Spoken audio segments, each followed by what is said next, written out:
Online हा. आता तुम्ही जॉईन व्हायचं तुम्हाला सांगायलो मी. जी जय भीम सभी को। जय भीम जी ज्या माणसं जॉईन व्हायले तर अजून 10 मिनिट चालते. सध्या 13 लोक जॉईन झाले. हा असं करत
जी सरदार जी सत श्री अकाल। सत श्री अकाल सरदार जी। सत श्री अकाल जी। और जी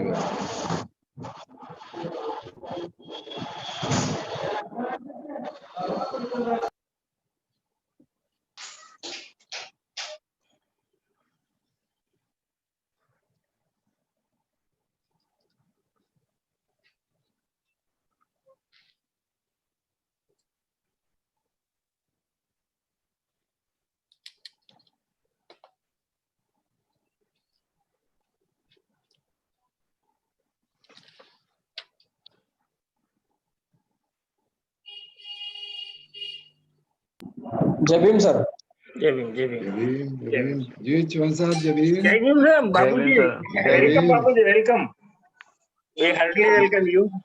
जय भीम थैंक यू।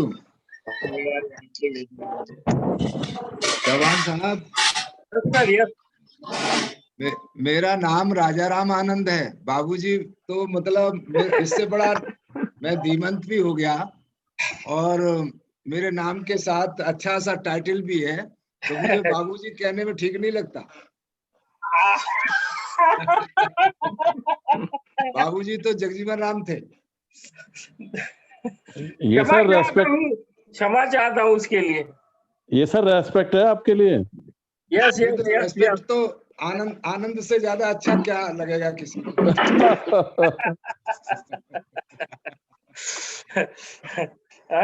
चलिए खैर फिर भी I am obliged to you, but it is not good example amongst our demons. Yes sir yes correct sir. तो बहुत बड़ा टाइटल है। Yes yes correct sir correct. Ramesh Rathore ji आ गए हैं नागपुर से।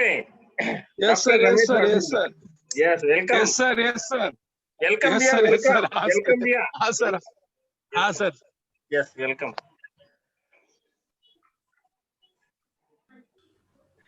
सर हम स्टार्ट कर सकते हैं, 5 मिनट हो गए।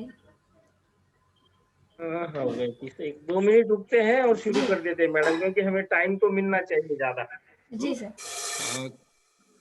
अभी आपके पार्टिसिपेंट्स कुछ आ गए क्या? थोड़ा सा 30-31 हो गए। 31 हो गए।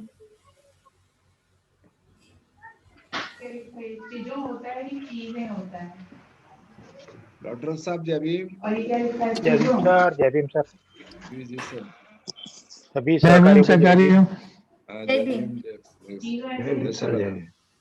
जरूर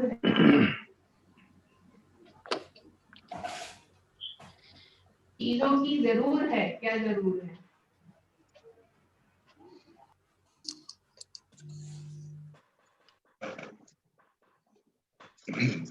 doctor Venkatesh, welcome. Thank you sir, thank you. Welcome welcome. सभी को जय भीम। यस, जय भीम, जय भीम मैडम। जय Bhim madam, welcome. Thank you.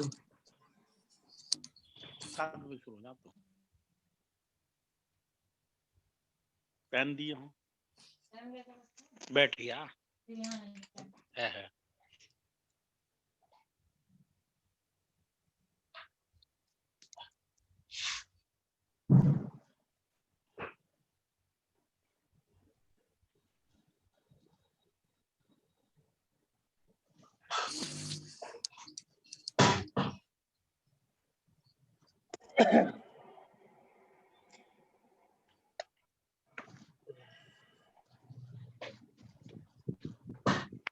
Priyanka जी, आधा एक मिनट देखो रहा और फिर शुरू कर देते हैं, क्योंकि नहीं तो फिर हमें हाँ डेली ऐसा ही अपना वक्त ये जाएगा। जी जी, 34 पार्टिसिपेंट हो गए हैं। नहीं, फिर लोग थोड़ा सा टाइम पे आना शुरू हो जाएंगे अगर हम टाइम पे शुरू कर देंगे तो। यस, क्योंकि हमारा अपना अनुभव है अच्छा खासा दिसंबर का, हाँ, इस वजह से कह रहा हूँ। Yes, we have managed that all things in December and we got a result very well about that.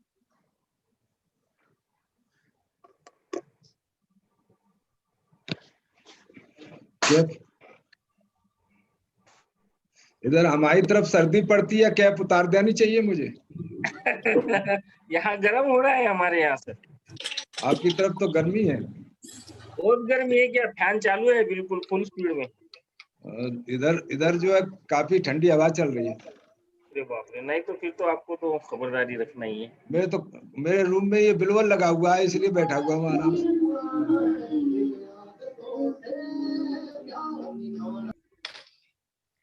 सभी सहकारियों को मेरा जय भीम। पे बैक टू सोसाइटी प्रोग्राम द्वारा जो हमारा ट्रेनिंग शुरू हुआ है, आज से हम लोग जो हमारे 5 सब्जेक्ट है उसके ऊपर ट्रेनिंग लेने वाले हैं। और आज का हमारा सब्जेक्ट है वो notion of caste and stupidity of culture. तो इसके ऊपर हमें आज के दिन वक्तव्य देंगे धीमंत राजाराम आनंद जी। सर, आपका स्वागत है और आप हमें आज के इस सब्जेक्ट के ऊपर रिपीट कीजिएगा प्रियंका, सब्जेक्ट को रिपीट कीजिएगा जी। प्रियंका, सब्जेक्ट को रिपीट कीजिएगा, आपकी आवाज कट रही थी। यस सर, आज का हमारा सब्जेक्ट है नोशन ऑफ कास्ट और कल्चर ऑफ स्टुपिडिटी, जिसके ऊपर हमें वक्तव्य देंगे धीमंत राजाराम आनंद जी। सर, आपका स्वागत है और आप हमें आज के इस मुद्दे के ऊपर, इस पॉइंट के ऊपर आनंद जी का भी परिचय दीजिएगा। वक्तव्य दीजिए। प्रियंका, आनंद जी का परिचय दीजिए। यस, धीमंत राजाराम आनंद जी का परिचय दीजिए। चलिए मैं दे देता हूँ सर। धीमंत नहीं सर, थैंक यू, मैं देता हूँ, कोई बात नहीं। Thank you. Okay sir, welcome please. Thank you. चलिए आपने, okay, thank you Priyanka ji, so kind of you. तो मैं सबसे पहले आज नए वर्ष में हम लोग अपने MKSOT का, मानक Kashiram ji school of thinking का जो ट्रेनिंग प्रोग्राम है, तो वैसे तो हम लोग इस पर इसकी शुरुआत करने के लिए बहुत इनॉग्रल सेशन हम हो चुका है, लेकिन चूंकि जो हमारा ट्रेनिंग का सिलेबस है और उसके जो सब्जेक्ट्स हैं, तो उस सब्जेक्ट में आज का जो सब्जेक्ट है या जो सिलेबस का जो अध्याय है पहला, वो कास्ट है, जाति है। तो मैं बात रखने से पहले आज अपने सामाजिक परिवर्तन आंदोलन में सक्रिय भूमिका निभा रहे सभी सहकारियों का स्वागत करते हैं, अभिनंदन करते हैं और अभिवादन करते हैं, और साथ साथ इस नव वर्ष में उनको बधाई देते हैं। जैसा कि अभी हमारे जो मीटिंग को कंडक्ट करा रहे हैं एडवोकेट प्रियंका जी, तो उन्होंने बताया कि ये आज का जो हमारा सब्जेक्ट है, अध्याय है, तो कास्ट है, और कास्ट में भी ये 5 इसके प्रकरण हैं। इसके कास्ट के इस जो कास्ट है तो उसको 5 प्रकरण में रखा गया है। तो एक प्रकरण आज मैं डिस्कस करूंगा आपके साथ, जिसमें what is notion of caste और कल्चर ऑफ स्टूपिडिटी। इसमें एक और, who created the caste, what is the purpose for the creation of the caste, who can annihilate the caste and how caste can be annihilated. ये 5 प्रकरण हैं इसके। तो अलग अलग ट्रेनर अपनी अपनी बात रखेंगे आने वाले दिनों में।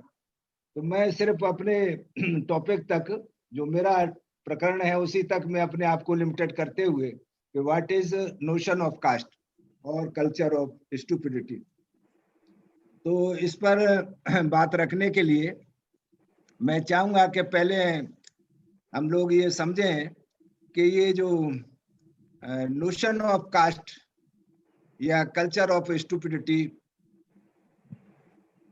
का हमारे जीवन में, जो खास तौर से इंडियन पीपुल हैं, जो भारत के लोग हैं, तो उनके जीवन में इसका कास्ट का क्या प्रभाव पड़ता है। अगर हम इसको समझें तो कोई मुश्किल काम नहीं है। सभी जानते हैं इसमें कि बहुत सारे लोग इसके बेनिफिशियरी हैं, लेकिन अधिकांश लोग इसके विक्टिम्स हैं, कल्चर ऑफ स्टूपिडिटी या कास्ट के नोशन के। अधिकांश भारतवासी इसके विक्टिम हैं और कुछ लोग इसके बेनिफिशियरी भी हैं। इसीलिए बाबा साहब डॉक्टर अंबेडकर ने एनिलेशन ऑफ कास्ट में इसके लिए बहुत ही स्पष्ट तौर पर कहा, खास करके विक्टिम्स के लिए, जो down trodden peoples of India है, उनको कहा कि देयर इज एनी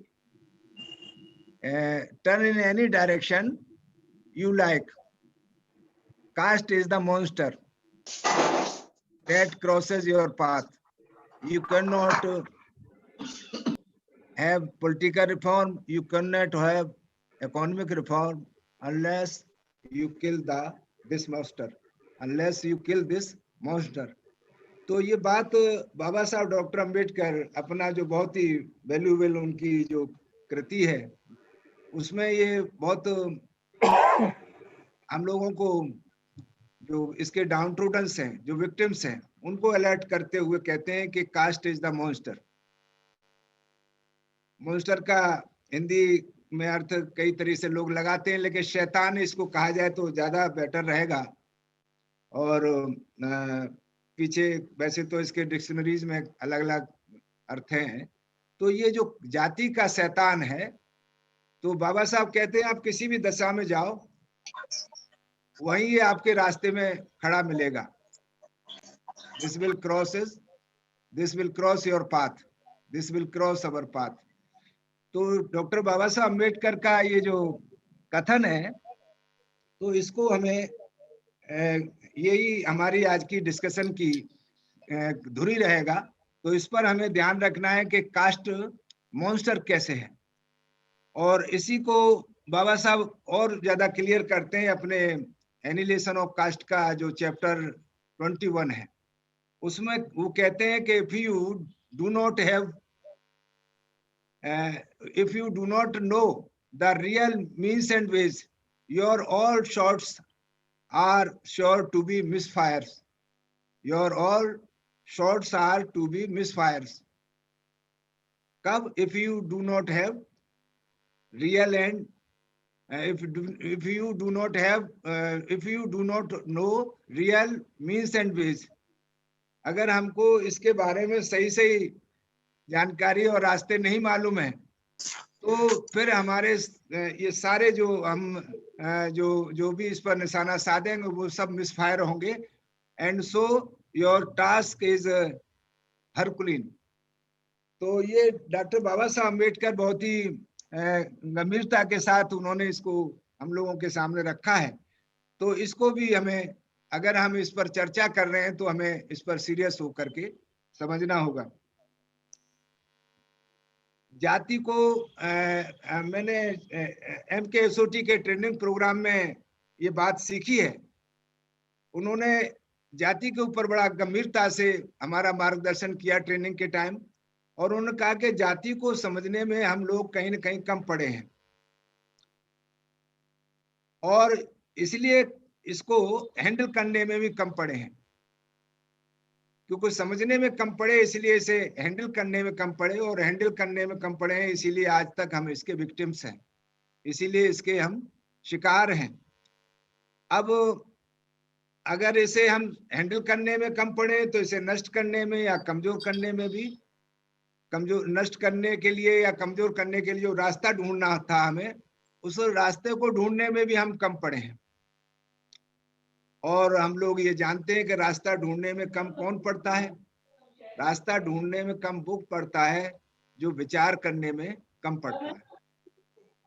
ये मेरे अपने शब्द नहीं है, ये माना है Kashiram ji school of thinking का जो ट्रेनिंग प्रोग्राम था, और जब कास्ट का अध्याय हमको सिखाया जा रहा था तो उस वक्त ये बात मैंने नोट की, और मुझे मालूम है कि ये बात बिल्कुल सही है।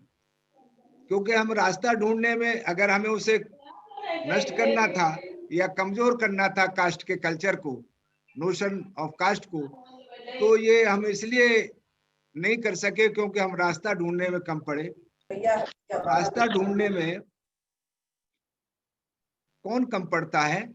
रास्ता ढूंढने में कम वो पड़ता है जो विचार करने में कम पड़ता है, जो विचार नहीं करते। और विचार करने के लिए हमें जो अपने मार्गदाताओं के जो बताए हुए रास्ते हैं, तो उनको हम नहीं तलाश कर पाए या हमने जरूरी नहीं समझा, तो इसलिए ये जाति का जो दानव है, जाति का जो शैतान है, जिसे मॉन्स्टर करके के बाबा साहब ने हमको आकर्षित किया, हमको उसके उसके उसके संबंध में जागरूक किया, जो हमें उसके बारे में चेतावनी दी। तो ये चीज हमको समझ करके आगे हमें बढ़ना है। अब पहले आगे चलने से पहले मैं ये भी बात समझता हूँ कि ये जाति का जो नोशन है, तो इसे जो मनुवादी विचार है, जो मनु विचार है, जहाँ से इस जाति का खास तौर से उत्पत्ति है, तो उनके हिसाब से जाति को कहते हैं कि ये जन्म से आती है और जन्म के मृत्यु के साथ जाती है। मनु का जो विचार है, मनु की जो आइडियोलॉजी है, जो उसका जो क्राइटेरिया है, तो उनके हिसाब से उनका कहना है कि ये जाति के साथ ही आ जाती है। जैसे आपकी जाति आएगी तो जाति भी आ जाएगी, जाति आएगी तो जाति भी आ जाएगी, कास्ट आएगी, ये कास्ट के साथ ही, मतलब जैसे ही आपकी उत्पत्ति होगी तो कास्ट भी उत्पन्न हो जाएगी। ऐसा मनु का मानना है, और ये तब तक आपके साथ रहेगी जब तक आप इस दुनिया में रहेंगे। और उनका मनु विचार के हिसाब से ये भी है कि ये जाति ईश्वर का वरदान है, ईश्वर ने इसकी पैदाइश की है, ईश्वर ने इसको पैदा किया, वो इसका निर्माण करता है। और कास्ट इज ए हेरिडिकल अफेक्ट, ये मतलब मनु का जो कंसेप्ट है, मनु का जो थॉट है, तो उसमें इस तरह की बातें हमें मिलती हैं। लेकिन जो एंथ्रोलॉजिस्ट हैं, जो समाज विज्ञानी हैं, उनके हिसाब से अगर कास्ट को हम देखते हैं तो उनका कहना है कि caste is a state of mind, caste is a state of mind. ये जाति एक मनोदशा है, आदमी की मनोदशा है, क्योंकि ये हमारा माइंड सेट हो गया है, तो इसलिए हमारे साथ साथ चलती रहती है। ऐसा एंथ्रोलॉजिस्ट जो दुनिया में है। और अब चूंकि ये इंटरनेशनल फिनोमेना भी बन गया है, अभी आप लोग आर्टिकल पढ़ते होंगे, बहुत सारी किताबें भी आ रही हैं कि ये काफी दूसरी जगह भी बीमारी पहुंच रही है अब्रॉड। तो उनका कहना है कि ये इट इज ये स्पिरिट ऑफ माइंड। दूसरा ये भी कहा गया है कास्ट इज ए नोशन, जाति एक अवधारणा है, खाली हमने हमारा एक विचार है, विचार बन गया है जाति। कि भाई मैं इस जाति का हूँ, मैं उस जाति का हूँ। और एक तरीके से जो हमारी नेशनलिटी है उसको भी ये जाति सुपरसीड करती है। हम नेशन की बात बाद में, पहले अपनी जाति को लेकर के आश्वस्त रहते हैं। और इसलिए ये, और कई इसको एंथ्रोपोलॉजिस्ट ने ये भी कहा है कि स्पिरिट ऑफ इनइक्वालिटी, यानी ऊंच नीच गैर बराबरी भेदभाव को की धारणा भी ये स्पिरिट ऑफ इनइक्वालिटी भी कास्ट है। Caste is the spirit of inequality. और मनोविज्ञानी, ये समाज विज्ञानी ये भी कहते हैं स्पिरिट ऑफ आइसोलेशन, यानी हम अपने आप में जो आइसोलेशन है हमारा, जो अपने, जो आजकल जो ये बहुत चला है इसमें कोरोना के पीरियड में, लॉकडाउन के पीरियड में, कि हम अपने इनबॉक्स करके इसको एनक्लोज माइंडसेट से इसको सोचें तो ये इस तरह से आइसोलेशन भी है, कास्ट, स्पिरिट ऑफ आइसोलेशन। और इसके अलावा एक जगह और है अभी जो नया ये इनका विल्कर्सन इसाबेल है, उन्होंने अभी एक आर्टिकल मैंने पढ़ा था, वैसे उनकी एक किताब भी है दी कास्ट, तो वो कहते हैं the lies that divide us, वो कहते हैं the lies that divide us, caste is the lies that divide us. ये अभी विल्कर्सन जो अमेरिका के राइटर हैं, इंटरनेशनल राइटर हैं, तो उन्होंने इसको अपनी जो उनकी अभी बुक छपी है, तो इसको हम लोग कास्ट को समझने के लिए चूंकि चर्चा कास्ट के नोशन पर करेंगे और स्टूपिडिटी, कल्चर ऑफ स्टूपिडिटी पर करेंगे, तो इतना जानना भी जरूरी था। अब ये जाति की अवधारणा जो है, जो मैंने कहा कि कास्ट इज द नोशन, तो कास्ट इज ए नोशन, यानी किसी समाज के विरुद्ध, किसी समाज के विरुद्ध मानव विरोधी तथा एक राष्ट्र विरोधी बर्ताव कह सकते हैं इसको हम। ये जो जाति की अवधारणा है, तो जाति का धारणा और कुछ नहीं है, यानी किसी समाज के विरुद्ध अवधारणा हमारी, मानव विरोधी और एक राष्ट्र विरोधी बर्ताव है, ये हमारा नोशन ऑफ कास्ट। और दूसरा इस तरह से भी कि जाति एक प्रकार के अंधविश्वास या जो अप्रचलित परंपरा है, उसमें आस्था अथवा तर्कहीन अवधारणा को आधार रहित सोच का नाम कह सकते हैं। यानी जो जाति अंधविश्वास और जो आजकल पुरानी जो परंपरा है, उसमें आस्था, और वो भी आस्था कौन सी, जो तर्कहीन अवधारणा की आस्था, ऐसी आधार रहित सोच का नाम कास्ट है। और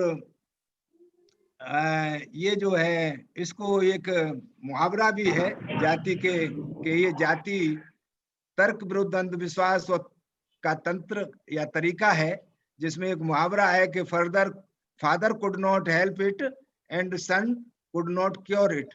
ये मुहावरा बड़ा प्रचलित है, father could not help it and son could not cure it. यानी ये जाति का जो अवधारणा है, तो फादर अगर अपने बच्चे को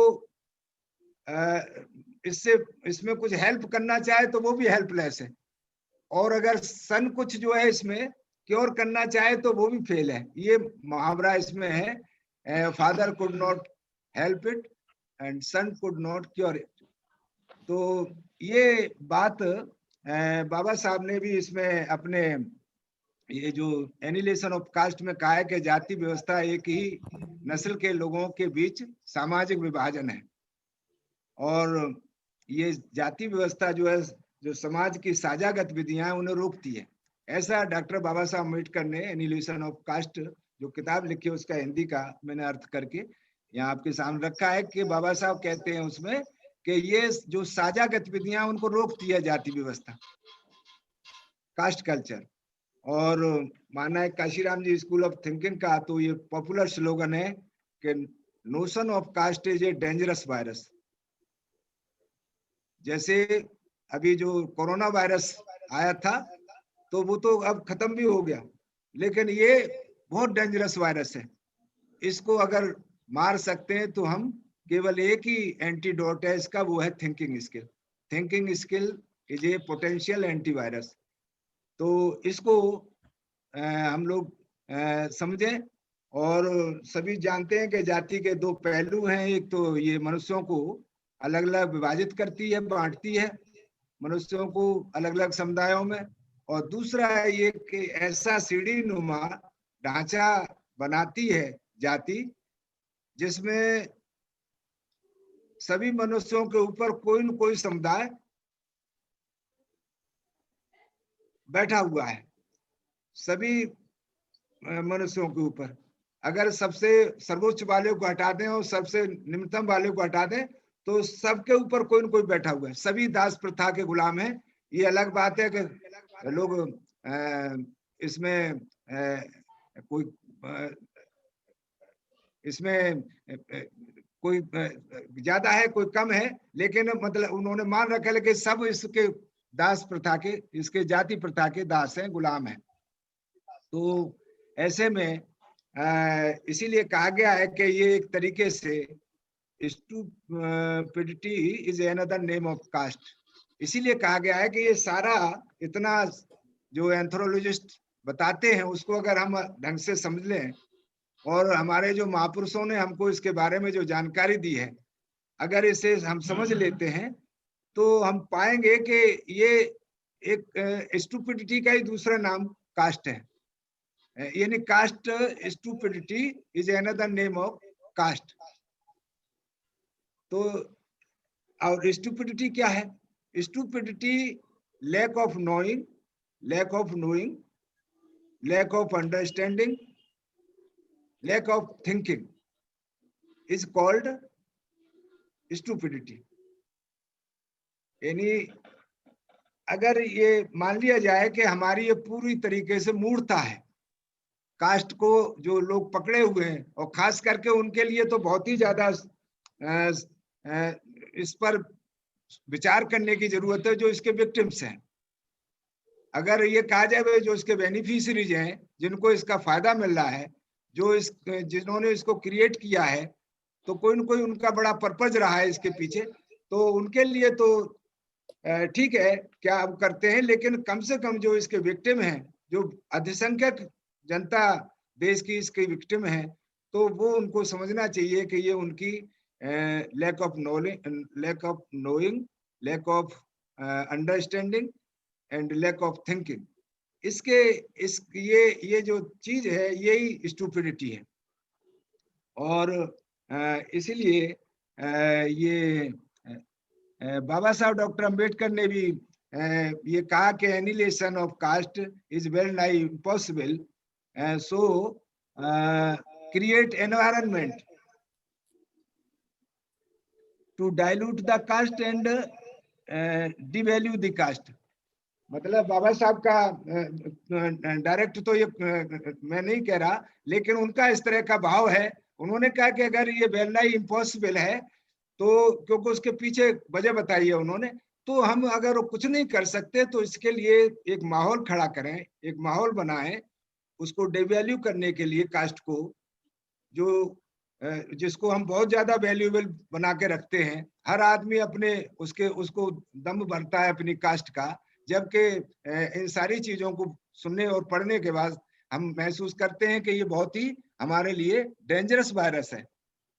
तो इसमें हमें इसको डिवैल्यू करने के लिए और इसको डाइल्यूट करने के लिए, अगर इसे खत्म करना है, इसे नष्ट करना है, इसे समाप्त करना है, तो इसके लिए हमें माहौल बनाने के लिए इसको समझना जरूरी है। और इसीलिए महानायक काशीराम जी ने भी इसको जब कास्ट को हैंडल किया तो उन्होंने कहा था कि the caste is double edge sword, the caste is a double edge sword cutting both sides. तो उन्होंने इसको कास्ट को हैंडल करते वक्त कहा कि भाई आप इससे कटने के लिए ही नहीं, इसे काटने वाला भी हथियार बना सकते हैं अगर आप इसके लिए थोड़ा अपने आप को तैयार कर लें तो। अगर आप इसको अपने आप को तैयार कर लें, ऐसा साहब काशीराम जी ने, और उनका जो लिखा है वो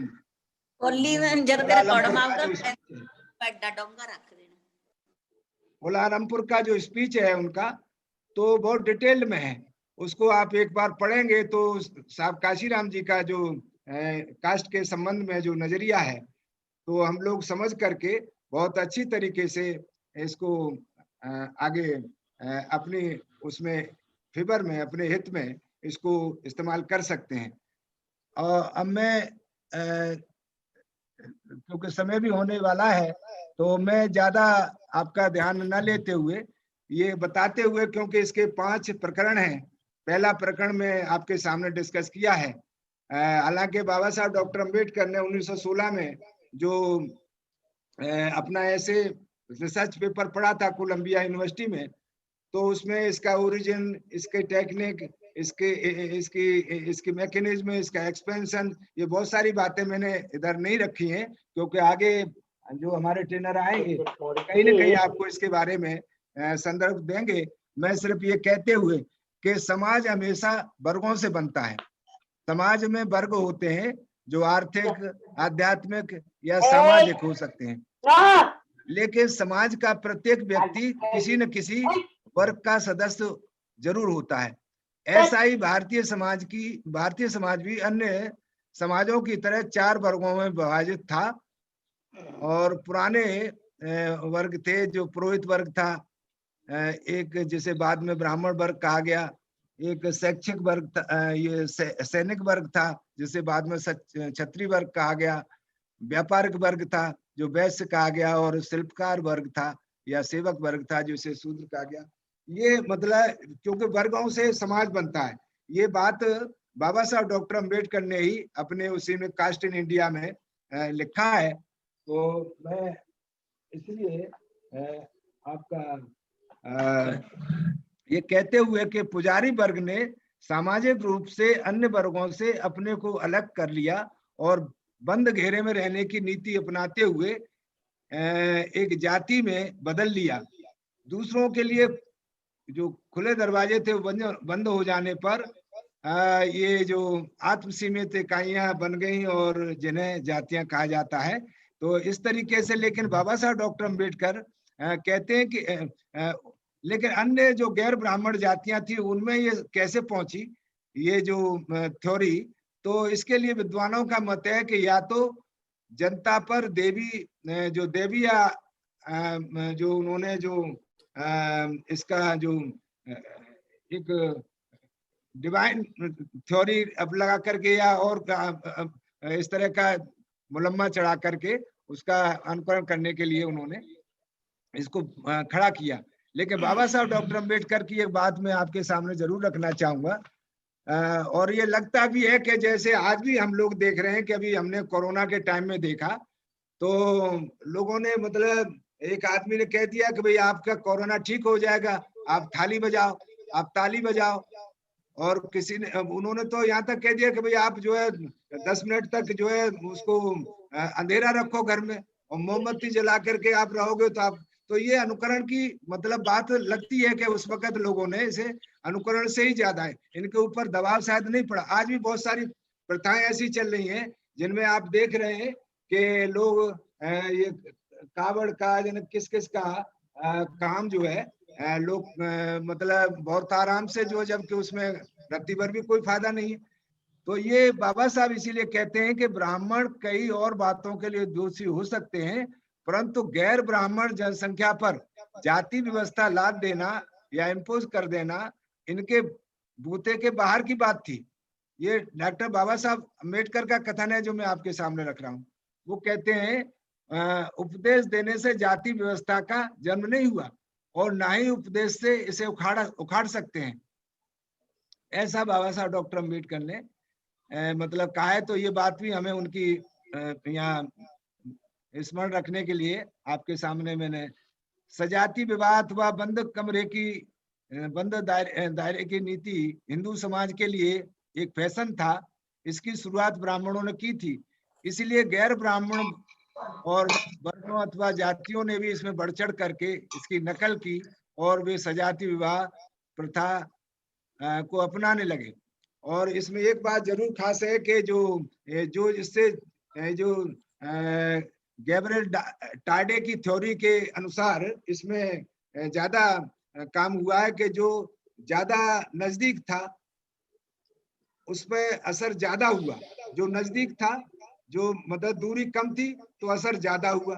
ब्राह्मणों के जो ब्राह्मणों से कम दूरी बना के रखते थे वो ज्यादा इससे प्रभावित हुए, और ब्राह्मणों से जो ज्यादा दूरी बना के रखे थे, ये गैब्रिएल टार्डे की थ्योरी है, जो ज्यादा दूरी पर थे उन पर असर कम हुआ।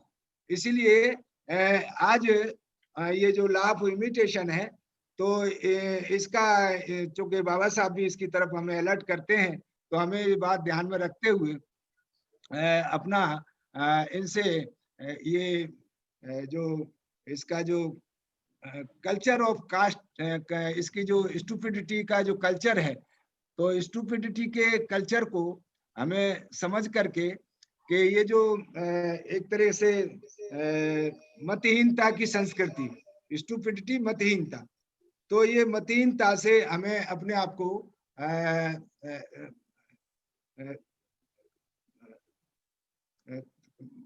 अगर हमें बचाना है अपने आप को, तो इसको हमें कास्ट को समझने की जरूरत है, कास्ट को स्टडी करने की जरूरत है, और डीपली नहीं तो हम इस स्टूपिडिटी के कल्चर में हम फंसे रह जाएंगे, जैसे आज तक जो है फंसे हुए हैं, और बुरी तरह फंसे हुए हैं।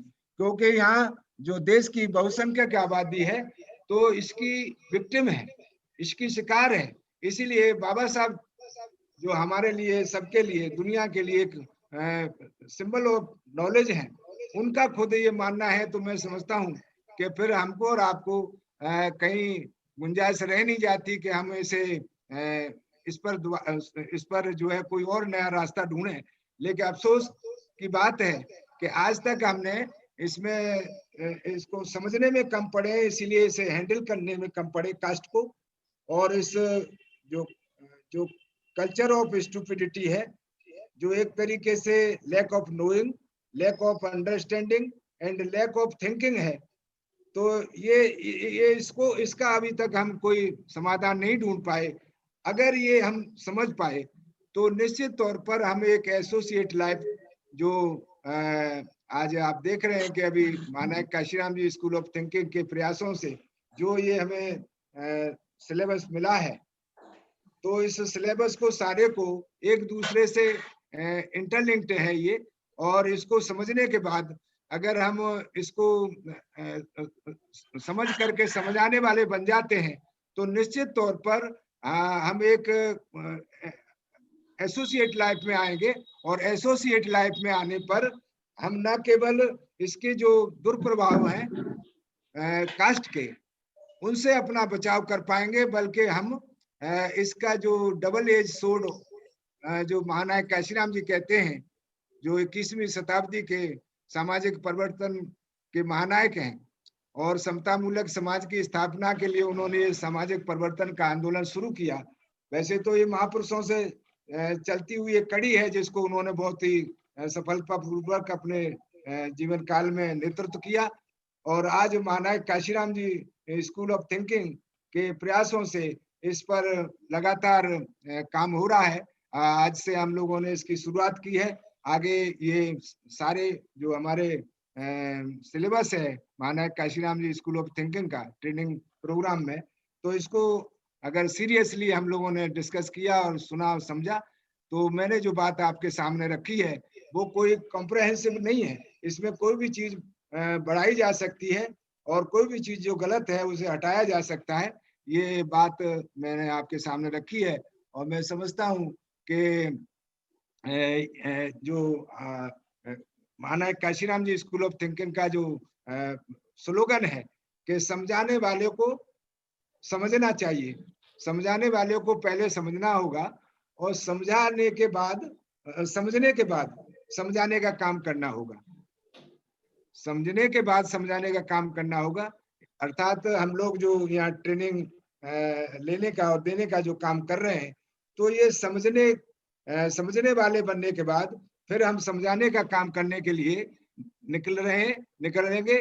और पूरे देश भर में जो हमारे समाज के भोले वाले लोग हैं, जो इस मनुवादी विचार के जाल में फंस करके जो जो जो एक स्टुपिडिटी कल्चर है कास्ट का, तो इससे निकलेंगे। इसके साथ साथ जो उनकी जो जो जो जो, जो उनको चाहिए, तो वो हम लोग मानते हैं कि महान सम्राट अशोक का जो शासन काल है वो हमारे लिए एक रोल मॉडल है। तो हम उस तरह की सोसाइटी, आइडियल सोसाइटी बनाना चाहते हैं, सोच विचार करने वाला समाज बनाना चाहते हैं।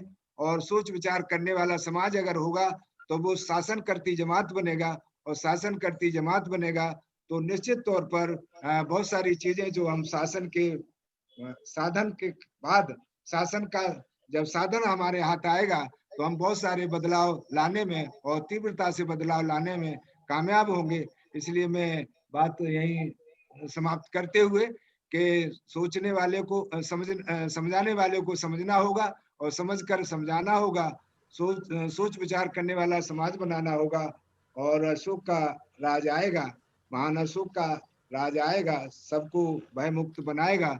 ये बात अपनी रखते हुए आप लोगों से रजा लेता हूँ। जय भीम, जय भारत, जय संविधान। ओवर टू प्रियंका रखैया जी। धन्यवाद सर, आपने हमें बहुत अच्छे से मार्गदर्शन दिया। धीमंत राजाराम आनंद जी हमारे वरिष्ठ सहकारी एवं मार्गदर्शक है। उनका 2007 से 2012 तक एज ए एमपी, पूर्व एमपी के वो रह चुके हैं और उनका कार्यकाल रहा है। महानायक कांशीराम जी के साथ भी उनका बहुत बड़ा अनुभव रहा है, और पीबीएसपी में नेशनल में जॉइंट सेक्रेटरी है। तो मैं धीमंत राजाराम आनंद जी का बहुत बहुत आभार व्यक्त करती हूँ। धन्यवाद। और हमारा जो आज का सब्जेक्ट है, what is notion of caste और कल्चर ऑफ स्टुपिडिटी, जिसके ऊपर हमें आज वक्तव्य दिया गया। तो इस सब्जेक्ट के ऊपर आपके कोई भी क्वेश्चन हो या कुछ आप बात रखना चाहते हैं, अगर आप सब्जेक्ट के ऊपर ही अपने क्वेश्चन रखेंगे तो बहुत अच्छा रहेगा। तो आप जो भी अपना क्वेश्चन पूछना चाहते हैं वो अनम्यूट करके अपना क्वेश्चन पूछ सकते हैं।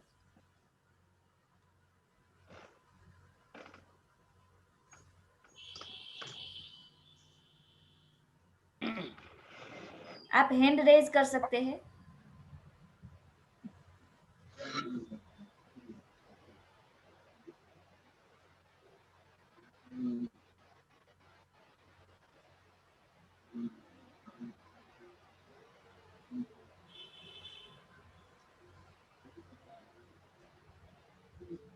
हमारे साथ 75 मेंबर्स जुड़े हैं, जिसमें महिलाओं की संख्या भी बहुत अच्छी है। तो आप कोई भी अगर हमारे सब्जेक्ट के बारे में कुछ भी जानना चाहते हैं या जो वक्तव्य रखा गया उसमें से भी आपको कोई क्वेश्चन है तो आप बता सकते हैं। वेंकटेश राठौड़ जी का हाथ उठा हुआ है। जी सर, आप अनम्यूट करके अपना क्वेश्चन रखिए। Sir thank you Rajaram Anand ji sir. Sir मेरा थोड़ा सा ये है कि आपने जो बताया कि ये कास्ट जो है वो डबल साइडेड स्वॉर्ड काम करता है, तो सर ये थोड़ा समझ में नहीं आया। Double sided sword, double edge double edge दोनों साइड से, दोनों तरफ से काटती है। या जो हमें काट रहा है, अगर हम चलाना सीख जाए तो वो जो काटने वाला है उसे भी काट सकती है, वो हमको काटता है उससे। ओके। काशीराम साहब ने यही किया था। पहले हमारा आदमी प्रधान भी नहीं बन पाता था, फिर आपने देखा मुख्यमंत्री तक बनने लगे, क्योंकि कास्ट जब एसोसिएट हुई। अब है क्या कि हम लोग कास्ट को बहुत वैल्यूएबल मान करके बस दूसरे के साथ हाथ ही नहीं मिलाना चाहते। Yes sir, some understanding with example. Thank you. Thank you sir. Gopal Keshav ji अपना क्वेश्चन रखना चाहते हैं। गोपाल केशव जी।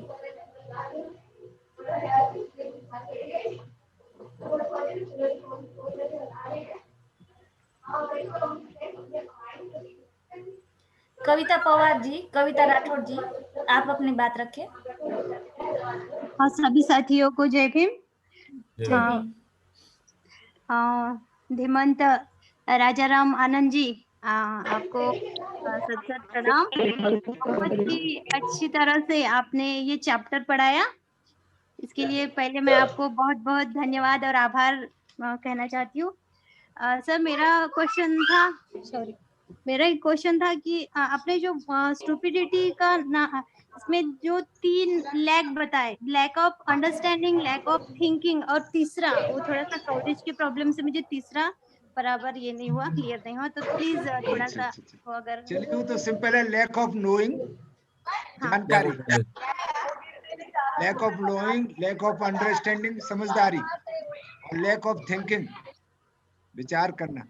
Lack of knowing, lack of understanding, lack of thinking. Okay okay जी ओके, धन्यवाद। गोपाल केशव जी, जी thank you madam. Gopal Keshav ji, आप अपना क्वेश्चन रख सकते हैं।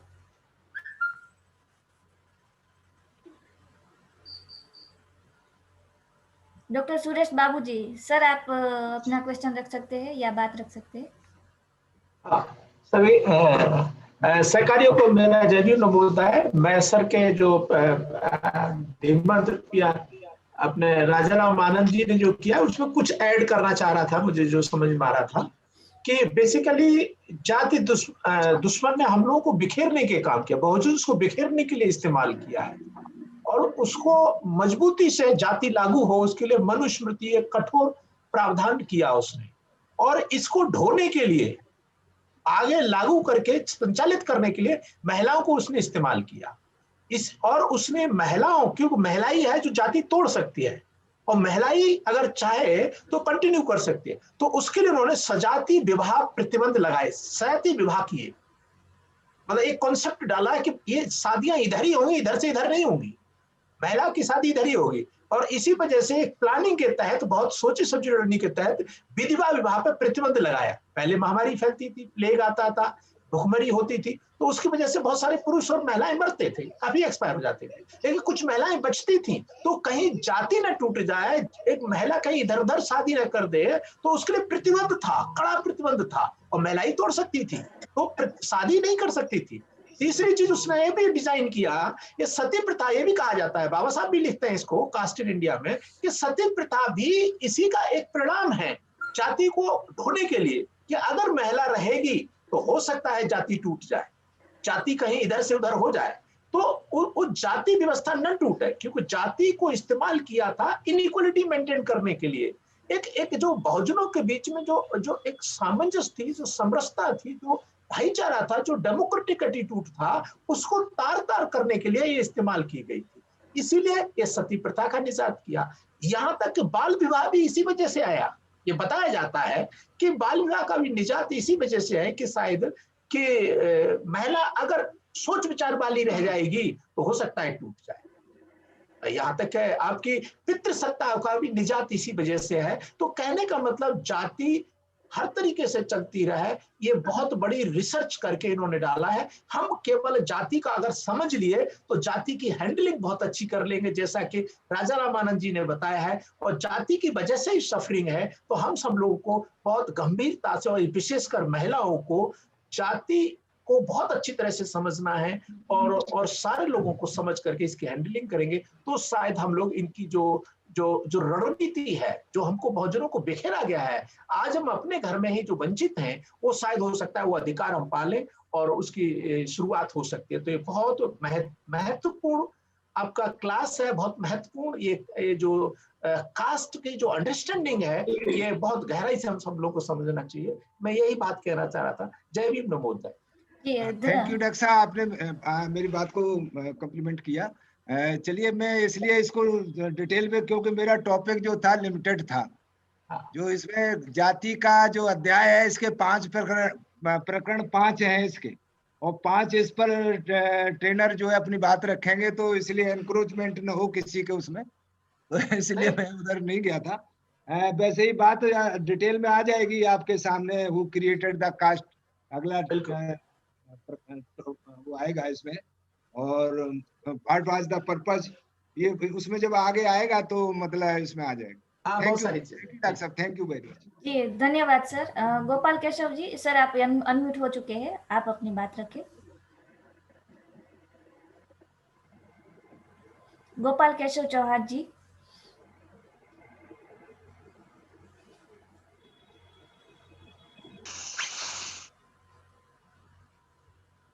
नहीं सर आपकी आवाज नहीं है।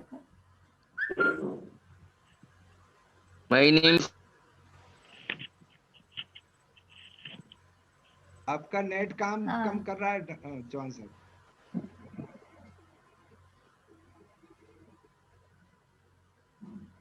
सर आपका नेट ऑप्शन की वजह से आवाज नहीं आ रही है। हाँ, अनम्यूट का सभी को ऑप्शन दे दीजिए ताकि जी लोग हाँ, बोलना सब चाहें तो अपनी जी बात। अपने से अनम्यूट कर सकते हैं कोई भी सहकारी। आप सभी लोग अपने आप अनम्यूट कर सकते हैं। कोई मतलब कहीं कोई मतलब आपका कोई क्वेश्चन है, कोई कहीं कोई माय आपको question is to Shri Rajaram Anand. Hello जी सर बोलिए। जी हाँ, my question is that if we adopt the intercaste marriage, can we abolish the caste system in India? Hello? हाँ, थैंक यू। यस हाँ हाँ हाँ हाँ, Shri चलिए आपका। Rajaram Anand ji. Ji, My name is Kapoor Chand. Kapoor ji. Hello? हाँ, आवाज आ रही है कहाँ आपकी। से हैं कपूर चंद जी? जी कहाँ सर से हैं? आगरा, सर आगरा से हैं आप? Agra.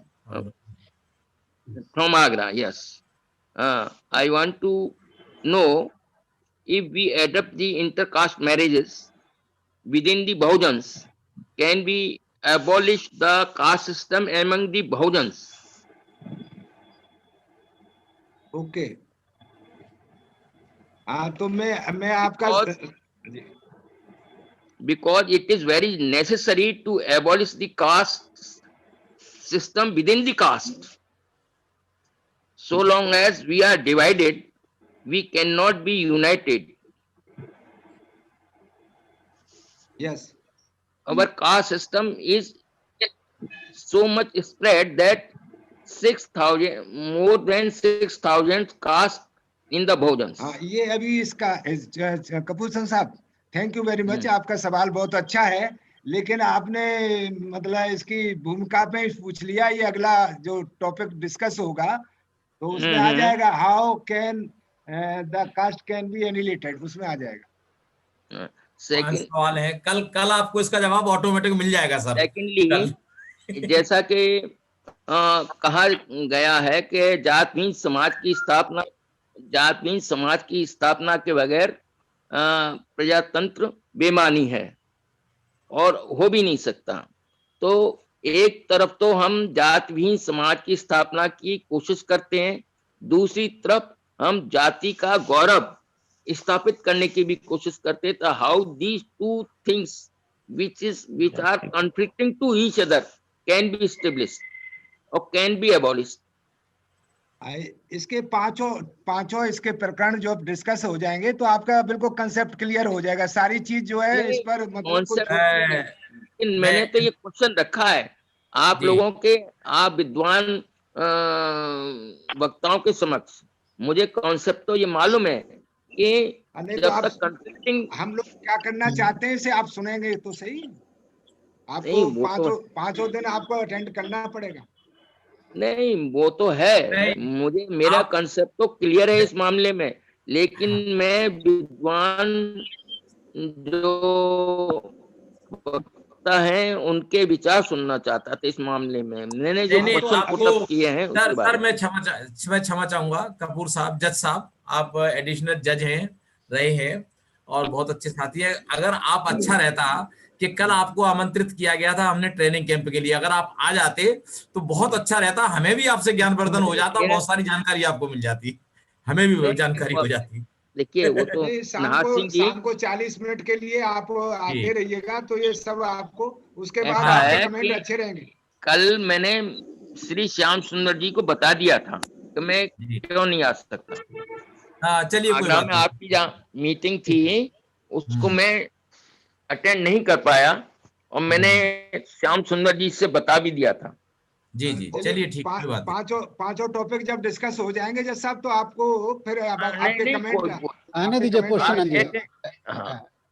Okay sir, okay. Rajaram ji, सभी के प्रश्न आने दीजिए, आने दीजिए। ठीक थे। Next, anybody come forward to raise the question.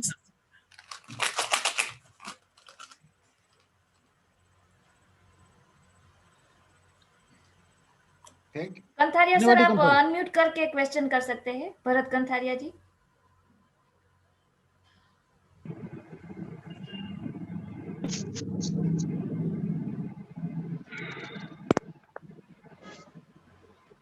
Hello जी जी, सर, आवाज आ रही है? यस यस जी।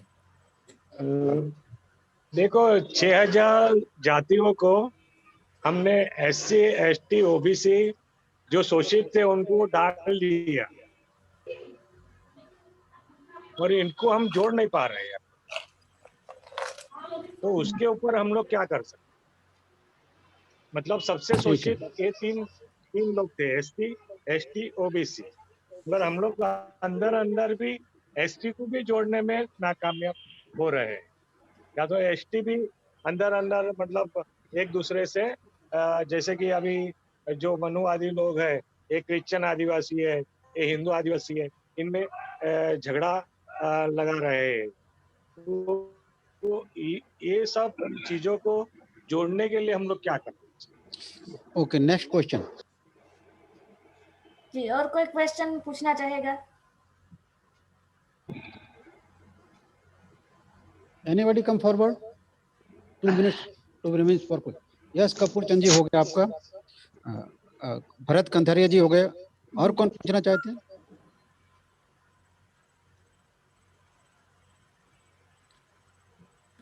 जी सर, अब शायद कोई नहीं है। कविता राठौड़ अभी हाथ उठाए हुए हैं। यस, कविता बोलिए। हो गया उनका कविता? नहीं, हो गया उनका, वो तो रहेगा आइकन। अच्छा अच्छा जी, अच्छा, ओके। लगभग 3 क्वेश्चन है, हमें कल पर नहीं टालना होंगे। आज प्रश्न आए, हम आज ही उत्तर देंगे और शॉर्ट में उत्तर दे पाएंगे, ज्यादा डिटेल आपको नेक्स्ट डे तो मिलेगा ही।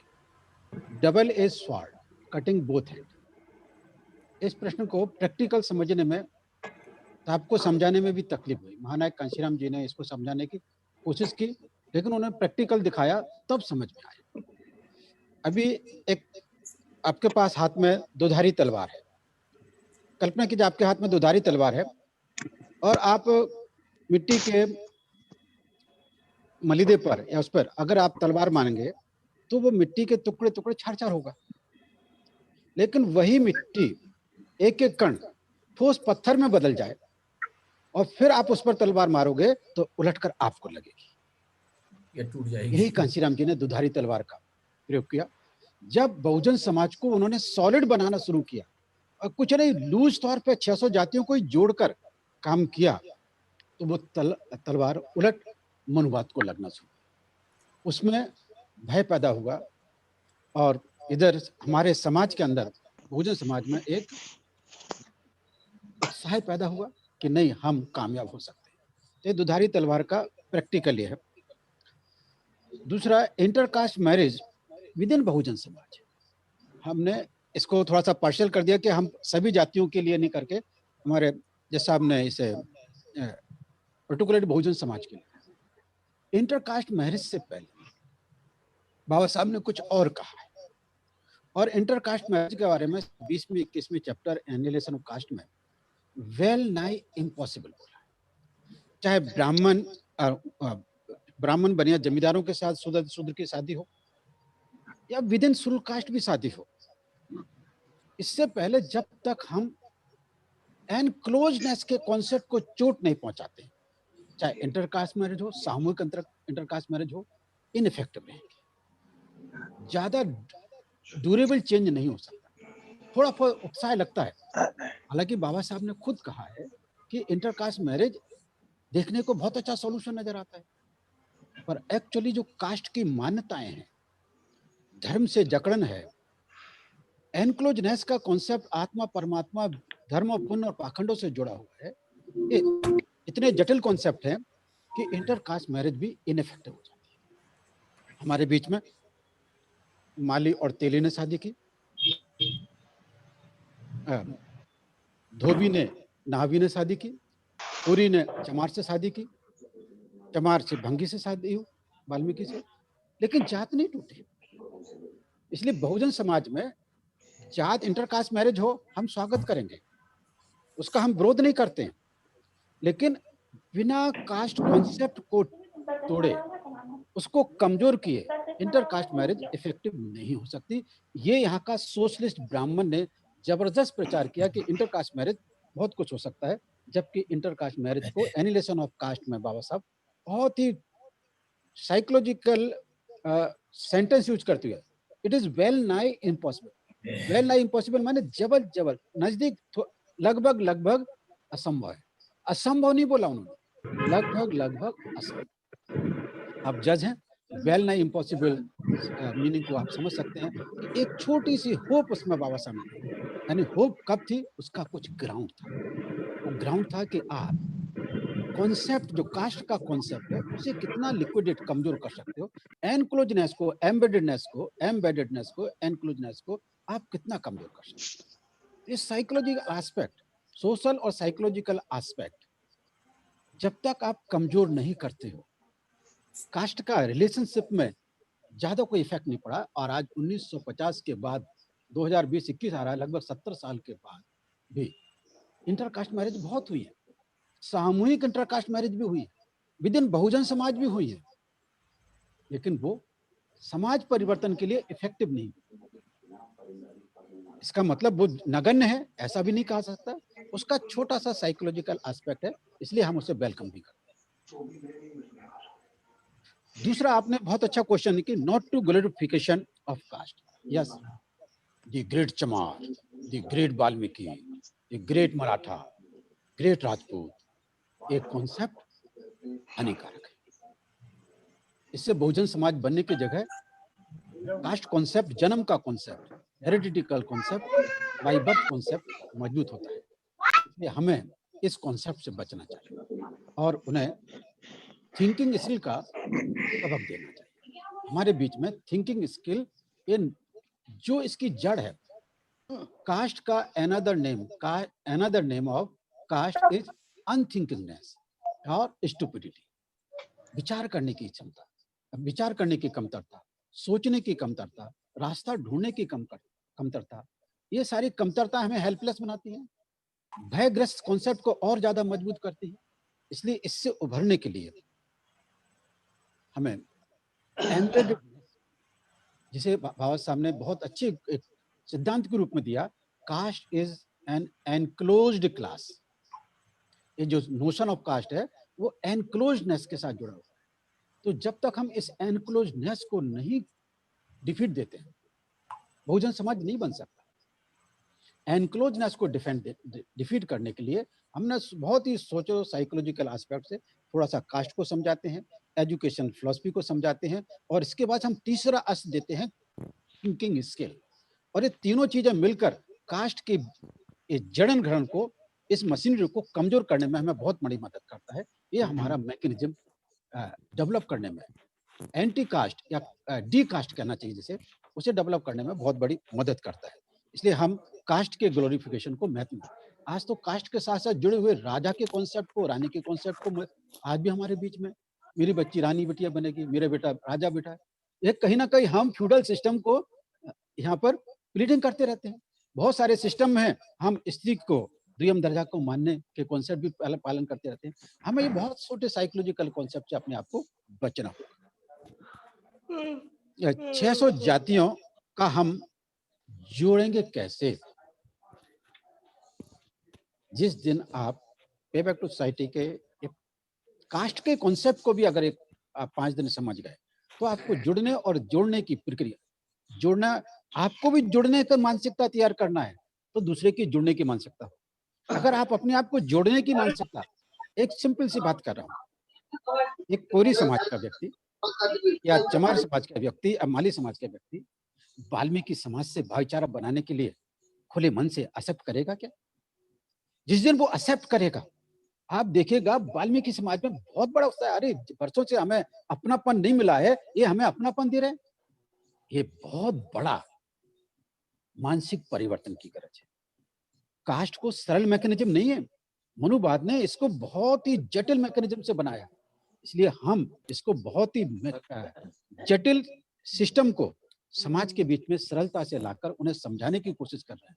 इसलिए हमारे कुछ सेंटेंस अगर आप नोटिंग में रखेंगे तो हमारे ये लगभग 1 महीने का ये ट्रेनिंग कैंप चल रहा है, आप उसको समझने में और ज्यादा मास्टर होंगे और मिशन के लिए आप उपयोगी हो सकेंगे। पहला यह है एक्सप्लोरिंग द अनएक्सप्लोर्ड अम्बेडकर। हम फुले साहू अम्बेडकर विचारधारा को कहीं तो भी समझने में कम पड़े, तो जहां जहां समझने में कम पड़े हैं वो सारे बिंदुओं को हमें ढूंढना पड़ेगा। आप वेल एजुकेटेड है, इतना सेंटेंस आपके लिए पर्याप्त। दूसरा, हमने और ज्यादा मोटिवेट करने के लिए कि समझाने वाले को समझना होगा, समझकर समझाना होगा। साथी राजाराम जी ने, आनंद जी ने इसको भी रिपीट किया है कि समझाने वाले को समझना होगा, समझकर समझाना। इसीलिए हम जोर देते हैं कि एक कास्ट नाम के मॉन्स्टर को अच्छी तरह से समझा जाए। जब तक हम दुश्मन को या बीमारी को समझेंगे नहीं, ट्रीटमेंट नहीं कर सकते, उसे मैदान जंग में परास्त नहीं कर सकते। इसलिए कास्ट को समझने के लिए हम सबसे ज्यादा स्ट्रेस देते हैं। 5 सब्जेक्ट में सबसे ज्यादा हम स्ट्रेस देते हैं तो कास्ट, क्योंकि जो कास्ट को समझेगा थिंकिंग स्किल की नीड उसको ऑटोमेटिक समझ में आएगी। इसलिए कास्ट में जुड़ने की पहले मानसिकता बनाइए, आपके साथ दूसरे लोग जुड़ेंगे। आप इतने साथी B.R. अम्बेडकर से जुड़े क्योंकि मैं आपसे जुड़ना चाहता हूं। अगर मैं आपसे नहीं जुड़ना चाहूंगा तो आप मेरे से नहीं जुड़ेंगे। इसी प्रकार से कास्ट के आधार पर भी देखिएगा, कोई भी ग्रुप दूसरे ग्रुप से जुड़ने की मानसिकता बनाएगा तो दूसरा ग्रुप भी, अरे भाई ठीक, वर्षों की बातें भूलो, चलो हम जुड़ते हैं। आप प्रैक्टिकल कर देखिएगा, ये सरलता से ये प्रक्रिया नजर आएगी कि हाँ ये हो सकता है और स्ट्रांग पॉसिबिलिटी में इसे हम बदल सकते हैं। Thank you very much. Any type of the question for this session?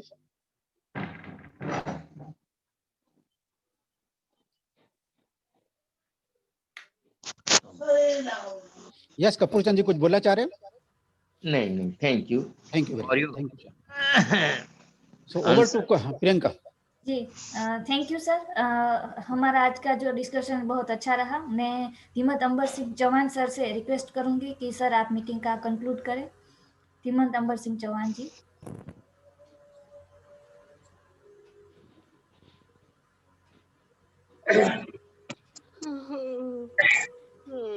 प्रथमतः हेमंत राजाराम आनंद जी का मैं अभिनंदन करता हूं, साथ ही साथ आप सभी का भी पुनश्च अभिनंदन करता हूं। और जिन मेरे सहकारियों ने सवाल पूछे और उन सवालों का जवाब धीमन B.R. अम्बेडकर सर जी ने बहुत ही सरल, सटीक और एक सिंपल लैंग्वेज में, सिंपल भाषा में समझाने का काम किया। मैं अपेक्षा करता हूं कि आप सब क्वेश्चन जिन्होंने पूछे उनका समाधान हो गया होगा, लेकिन मुझे और भी खुशी होगी अगर आप रोज इस मीटिंग में पर टाइम पर आते रहेंगे तो यह जो सारे सवाल है, इन सारे सवालों के जवाब आपको इस मैकेनिज्म में, इस ट्रेनिंग में मिल जाएंगे।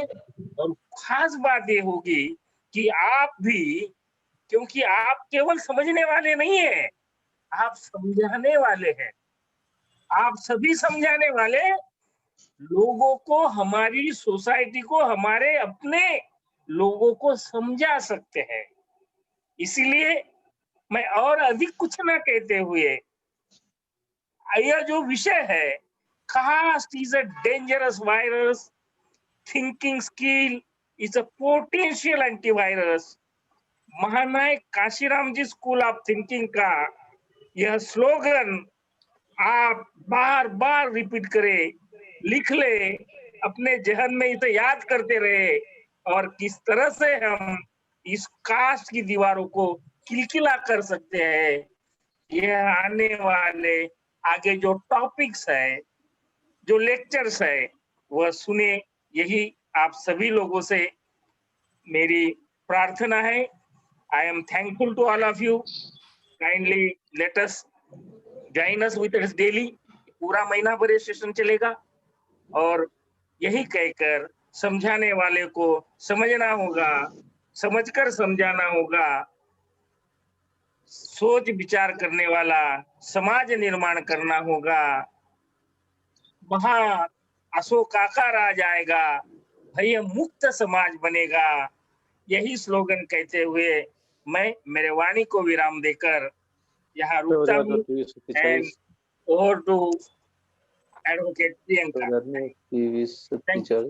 जी धन्यवाद सर।